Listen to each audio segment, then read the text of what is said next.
مسجد الحرام مکۃ المکرمہ اور مسجد النبوی مدینہ المنورہ سے خطبے کا اردو ترجمہ کے لیے ہمارے سوشل نیٹ ورک کو فالو کرنا نہ بھولیں اور اپنے دوست احباب کے ساتھ بھی ضرور شیئر کیجیے۔ خطبہ جمعہ مسجد الحرام، تاریخ 1 ربیع الاول 1448 ہجری بمطابق 14 اگست 2026 عیسوی۔ موضوع خواب اور اس کی تعبیر کا بیان۔ خطیب فضیلت الشیخ صالح بن حمید حفظہ اللہ، ترجمہ ثناء اللہ صادق تیمی۔ ہر قسم کی تعریف اللہ کے لیے، اس کی نوازشوں پر، اس کا شکر، اس کی نعمتوں پر۔ میں تنگیوں فراخی میں اس سے مدد طلب کرتا ہوں، خوشحالی و بدحالی میں اس سے مغفرت طلب کرتا ہوں اور اس کی جناب میں توبہ کرتا ہوں۔ تقدیر میں جو ہے میں اس پر توکل کرتا ہوں اور میں گواہی دیتا ہوں کہ ایک اللہ کے سوا کوئی معبود برحق نہیں، اس کا کوئی شریک نہیں، وہ زمین و آسمان کا رب ہے۔ اور میں گواہی دیتا ہوں کہ ہمارے اور سردار اور نبی محمد اللہ کے بندے اور اس کے رسول خاتم الانبیاء ہے۔ درود و سلام اور برکتیں نازل ہوں آپ پر، آپ کی باصفا آل پر، معزز صحابہ پر، تابعین پر اور اہل ہدایت و اقتداء میں سے ان پر جو درست طریقے سے ان کی پیروی کریں اور ان کے راستے پر چلیں، ان تمام پر۔ اما بعد لوگوں، میں تمہیں اور خود کو اللہ کا تقوی اختیار کرنے کی نصیحت کرتا ہوں۔ اللہ تم پر رحم کرے، اللہ کا تقوی اختیار کرو اور جان لو کہ جس کی امید بڑی ہوگی اس کی طلب شدید ہوگی، جس کا ڈر بڑا ہوگا اس کے بھاگنے میں اتنی ہی شدت ہوگی، جس کا گمان اچھا ہوگا اس کا عمل اچھا ہوگا۔ اصل ہتھیار عقل کا ہتھیار ہے، زبان کا ہتھیار نہیں۔ طاقت خاموشی میں ہے، کلام میں نہیں۔ آدمی تمام لوگوں کو خوش نہیں کر سکتا،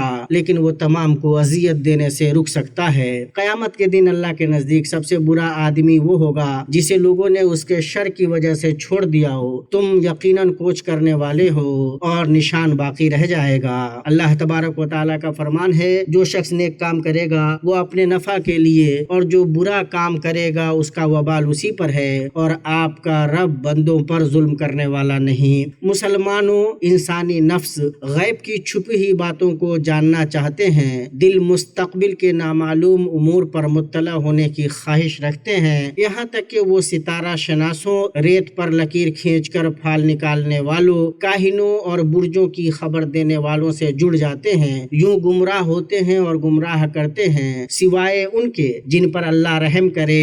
اور حدیث میں ہے، جو کسی کاہن یا ستارہ شناس کے پاس جائے اور اس کی کہی ہوئی بات کی تصدیق کرے تو اس نے محمد صلی اللہ علیہ وسلم پر اترے دین کے ساتھ کفر کیا۔ اسے احمد اور بہقی نے روایت کیا ہے۔ اور طحاوی رحمہ اللہ کہتے ہیں، جس نے ایسی چیز کا قصد کیا جس کے علم سے منع کیا گیا ہے اور جس کی فراست تسلیم و رضا پر قانع نہ ہوئی، اسے اس کا یہ قصد خالص توحید اور شفاف معرفت سے روک دے گا۔ مسلمانوں، اس کے مقابلے میں سچے اور اچھے خواب آتے ہیں جو نبوت کے 46 حصوں میں سے ایک حصہ ہے، جیسا کہ اس سلسلے میں صادق و مصدوق صلی اللہ علیہ وسلم سے حدیث ثابت ہے۔ اور بیداری میں لوگوں میں سب سے سچی باتیں کرنے والے، سب سے سچے خواب دیکھنے والے ہیں۔ آپ صلی اللہ علیہ وسلم اپنے ساتھیوں سے کہا کرتے تھے، تم میں سے کسی نے کوئی خواب دیکھا؟ راوی کہتے ہیں تو آپ صلی اللہ تعالیٰ علیہ وسلم سے جو خواب ہوتا وہ بیان کیا جاتا۔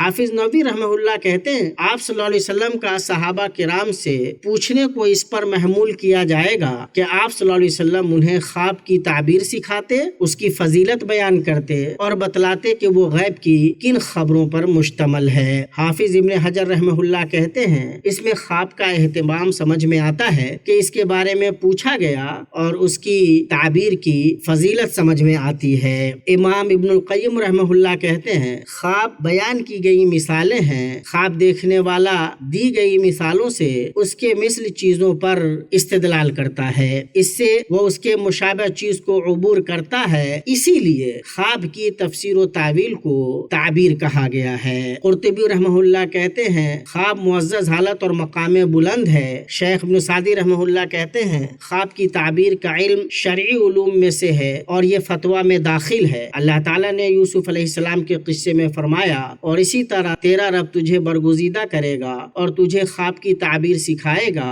اور اپنی نعمتیں تجھ پر اور یعقوب کے گھرانے پر پوری کرے گا۔ مسلمانوں، یہیں سے یہ بات سمجھ میں آتی ہے کہ خواب کی تعبیر کا علم شرعی علم ہے، جس کے شرعی قواعد و ضوابط ہیں۔ نصوص اس کی صحت پر دلالت کرتے ہیں، چنانچہ بغیر علم کے خواب کی تعبیر بتانا جائز نہیں، کیونکہ خواب فتویٰ ہے، کوئی اس بارے میں علم کی روشنی ہی میں بات کر سکتا ہے۔ اللہ تبارک و تعالیٰ کا فرمان ہے، اے درباریو میرے اس خواب کی تعبیر بتلاؤ۔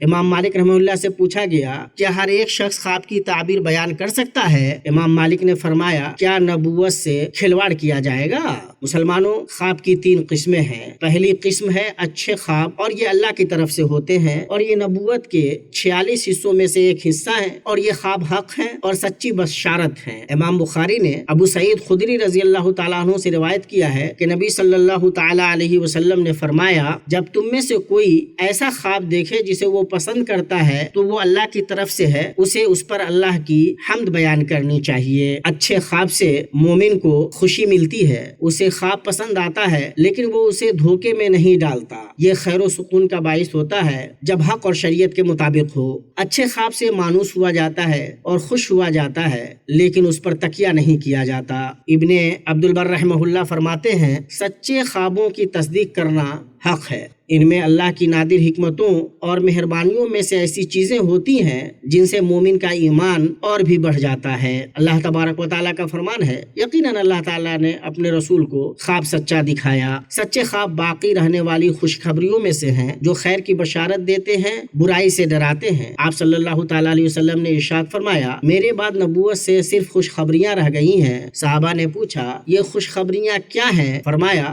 سچے خواب۔ اسے بخاری نے ابو ہریرہ رضی اللہ تعالیٰ عنہ سے روایت کیا ہے۔ جو چاہتا ہے کہ اس کے خواب سچے ہوں تو اسے سچ کی پابندی کرنی چاہیے، حلال کھانا کھانا چاہیے، اللہ کے احکام کی پابندی کرنی چاہیے، اس کی ممنوعات سے رکنا چاہیے اور اللہ کا خوب ذکر کرنا چاہیے۔ بھائیو، ابن عبد البر رحمہ اللہ فرماتے ہیں، اللہ کی عبادت میں جس کی نیت اور یقین خالص ہو، اس کی بات سچی ہو، اس کے خواب زیادہ سچے ہوں گے اور نبوت کے زیادہ قریب ہوں گے۔ اور جب مسلمان وہ خواب دیکھے جو اسے پسند ہو تو اللہ کی حمد بیان کرے اور اس سے خوش ہو، اور اپنے محبوب لوگوں میں سے جن سے محبت کرتا ہے انہیں اور اہل علم و فضل اور خیرخواہ لوگوں سے بیان کرے۔ اس لیے کہ عالم جہاں تک ہو سکے گا اس کی اچھی تعبیر بیان کرے گا، اور خیرخواہ اس کی رہنمائی نفع بخش اور معاون چیزوں کی طرف کرے گا، اور محبوب شخص جب جانے گا تو بولے گا اور اگر نہیں جانے گا تو چپ رہے گا۔ اسی لیے یعقوب علیہ السلام نے یوسف علیہ السلام سے کہا، پیارے بچے، اپنے اس خواب کا ذکر اپنے بھائیوں سے نہ کرنا، ایسا نہ ہو کہ وہ تیرے ساتھ کوئی فریب کاری کریں۔ اہل علم کہتے ہیں یہ آیت اس کی بنیاد ہے کہ محبت نہ کرنے والے غیر خیرخواہ شخص کو خواب نہ بتائے جائیں اور نہ اسے بتائے جائیں جو ٹھیک سے تعبیر نہیں جانتا۔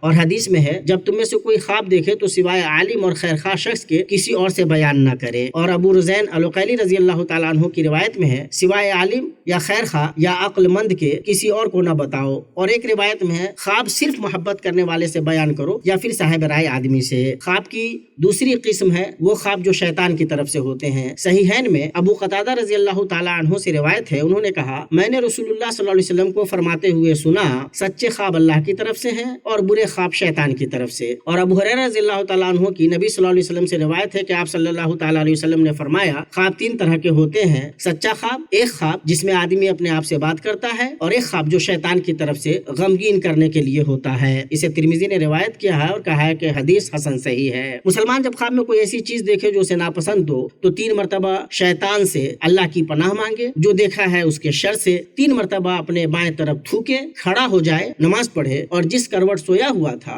اسے بدل لے، اور خواب کسی کو نہ بتائے۔ اور امام بخاری رحمہ اللہ نے ابو سعید خدری رضی اللہ تعالیٰ عنہ سے روایت کیا ہے کہ رسول اللہ صلی اللہ علیہ وسلم نے فرمایا، جب تم میں سے کوئی ایسا خواب دیکھے جو اسے پسند آئے تو یہ اللہ کی طرف سے ہے، اس پر اللہ کی حمد بیان کرے، اور اگر ایسا خواب دیکھے جو اسے ناپسند ہو تو یہ شیطان کی طرف سے ہے، اس کے شر سے اللہ کی پناہ مانگے اور کسی سے اس خواب کا ذکر نہ کرے، یہ خواب اسے نقصان نہیں پہنچائے گا۔ ناپسندیدہ اور ڈراؤنے خوابوں کی نہ تعبیر نکالی جائے اور نہ انہیں بیان کیا جائے۔ خواب کی تیسری قسم نفس کی بات ہے۔ ابو ہریرہ رضی اللہ تعالیٰ عنہ کی جو روایت گزری اس میں آپ صلی اللہ تعالیٰ علیہ وسلم کے کلام میں سے یہ بھی ہے، ایک وہ خواب جس میں آدمی اپنے آپ سے بات کرتا ہے، وہ اپنی بیداری میں اپنے بعض معاملات میں الجھا رہتا ہے، جیسے بازار، کام، پڑھائی، گھر بار یا ان کے علاوہ زندگی کے امور میں سے کسی سے وابستہ پریشانی میں الجھا رہتا ہے، جب اپنے بستر پر آتا ہے تو اپنے خواب میں وہ دیکھتا ہے جس کا تعلق ان امور سے ہوتا ہے، تو یہ خواب پریشاں ہے، جیسا کہ اہل علم کہتے ہیں۔ ان باتوں کے بعد لوگوں، اللہ تمہاری حفاظت کرے، خواب کی تعبیر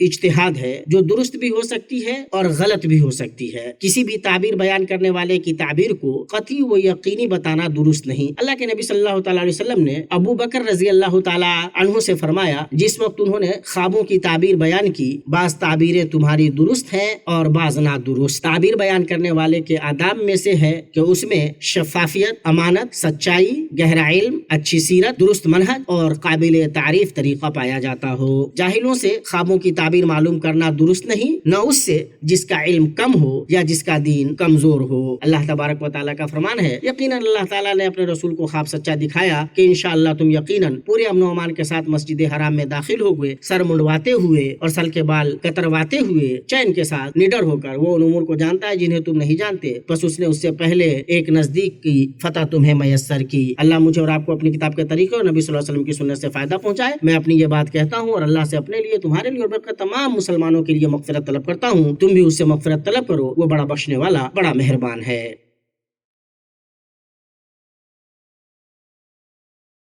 تمام تعریف اللہ کے لیے ہے جو عظیم فضل اور بہت زیادہ خیر و بھلائی والا ہے۔ میں اس پاک ذات کی حمد کرتا ہوں، وہ انتہائی سخاوت و کرم والا ہے، اور میں گواہی دیتا ہوں کہ اللہ کے سوا کوئی معبود برحق نہیں، وہ یکتا ہے، اس کا کوئی شریک نہیں، وہی آسمان و زمین اور عرش عظیم کا رب ہے۔ اور میں گواہی دیتا ہوں کہ ہمارے سردار اور نبی محمد صلی اللہ علیہ وسلم اللہ کے بندے اور رسول ہیں۔ آپ صلی اللہ علیہ وسلم مومنوں پر بےحد شفیق اور مہربان ہیں۔ اللہ تعالیٰ درود و سلام اور برکت نازل فرمائے آپ پر اور آپ کے آل و اصحاب پر جو حق اور صراط مستقیم پر تھے، اور تابعین پر، ان لوگوں پر جو اچھی طرح ان کی پیروی کریں، اور ان سب پر عظیم ترین سلامتی نازل فرمائے۔ مسلمانوں، اچھا خواب رہنمائی اور خوشخبری کا ایک ذریعہ ہے، اور قرآن کریم میں اس کا انبیاء و صالحین کے ساتھ گہرا تعلق بتلایا گیا ہے۔ یہ تربیت، تزکیہ نفس اور ترغیب و ترہیب میں کافی اثر رکھتا ہے۔ قرآن کریم میں ہے، میں نے خواب میں 11 ستارے دیکھے، اور بے شک اللہ نے اپنے رسول کو حقیقت کے عین مطابق سچا خواب دکھایا، اور فرمایا، اور جو خواب ہم نے آپ کو دکھلایا تھا وہ لوگوں کے لیے صاف آزمائش ہی تھی۔ اسی طرح سے ذکر ہے، میں خواب میں دیکھتا ہوں کہ تم کو ذبح کر رہا ہوں۔ خواب نہ دین کے حصول، نہ شریعت سازی اور نہ حلت و حرمت ثابت کرنے کا کوئی ماخذ و مصدر ہے، اور نہ ہی اس سے احکام ثابت ہوتے ہیں، کیونکہ اللہ پاک نے دین کو مکمل کر دیا ہے، وحی کا سلسلہ ختم ہو چکا ہے، اور محمد صلی اللہ علیہ وسلم نے دین کو واضح طور پر پہنچانے کے بعد ہی رفیق اعلیٰ کی طرف رحلت فرمائی ہے۔ حافظ نور اللہ فرماتے ہیں، اگر شعبان کی 30ویں رات ہو اور لوگوں کو چاند نظر نہ آیا ہو، اور کوئی شخص خواب میں دیکھے کہ نبی صلی اللہ علیہ وسلم فرما رہے ہیں کہ آج کی رات رمضان کی پہلی رات ہے، تو اس خواب کی بنا پر نہ تو خود خواب دیکھنے والے کا روزہ صحیح ہوگا اور نہ ہی دوسروں کا۔ لوگ اللہ کا تقوی اختیار کرو، اللہ تم پر رحم فرمائے، اور جان لو کہ خواب کے بارے میں جھوٹ بولنا کبیرہ گناہوں میں سے ہے، کیونکہ یہ اللہ پر جھوٹ باندھنا ہے۔ امام احمد اپنی مسند ہے، امام بخاری اپنی صحیح میں، اور دیگر محدثین عبداللہ بن عمر رضی اللہ عنہما سے روایت کرتے ہیں کہ رسول اللہ صلی اللہ تعالی علیہ وسلم نے فرمایا، سب سے بدترین جھوٹ یہ ہے کہ انسان خواب میں ایسی چیز دیکھنے کا دعویٰ کرے جو اس نے دیکھی نہ ہو۔ اور صحیح بخاری میں عبداللہ ابن عباس رضی اللہ عنہما سے روایت ہے کہ نبی صلی اللہ علیہ وسلم نے فرمایا، جس نے جھوٹا خواب بیان کیا اسے جو کے 2 دانوں کے درمیان گرہ لگانے کا حکم دیا جائے گا، اور ایک روایت میں ہے 2 بالوں کے درمیان گرہ لگانے کا حکم دیا جائے گا، اور وہ ہرگز نہیں کر سکے گا۔ امام طبری رحمہ اللہ فرماتے ہیں، خواب کے بارے میں جھوٹ بولنے کے سلسلے میں شدید وعید آئی ہے، جبکہ حالت بیداری میں جھوٹ بولنا بسا اوقات زیادہ خرابی کا باعث ہو سکتا ہے۔ تو ایسا اس لیے کیونکہ خواب کے بارے میں جھوٹ بولنا اللہ پر جھوٹ باندھنا ہے کہ اللہ نے اسے وہ چیز دکھائی ہے جو دراصل اس نے دکھائی ہی نہیں، اور اللہ پر جھوٹ باندھنا مخلوقات پر جھوٹ باندھنے سے زیادہ شدید اور خطرناک ہے۔ یہ باتیں ہوئی، اور درود و سلام بھیجو، ہدیہ میں ملی رحمت اور عطا کی گئی نعمت اپنے نبی محمد رسول اللہ صلی اللہ علیہ وسلم پر، جس کا حکم آپ کو آپ کے رب نے دیا ہے۔ اللہ عز و جل نے فرمایا، اللہ اور اس کے فرشتے اس نبی پر درود بھیجتے ہیں، اے ایمان والو تم بھی ان پر درود بھیجو اور خوب سلام بھی بھیجتے رہا کرو۔ اے اللہ درود و سلام اور برکت نازل فرما اپنے بندے اور رسول ہمارے نبی محمد پر، ان کے آل پر اور ان کی بیویوں اور ذریت پر۔ اے اللہ تو چاروں خلفائے راشدین ابو بکر، عمر، عثمان، علی سے اور تمام صحابہ اور تابعین سے راضی ہو جا، اور ان تمام لوگوں سے راضی ہو جا جو قیامت تک ان کی درست طریقے سے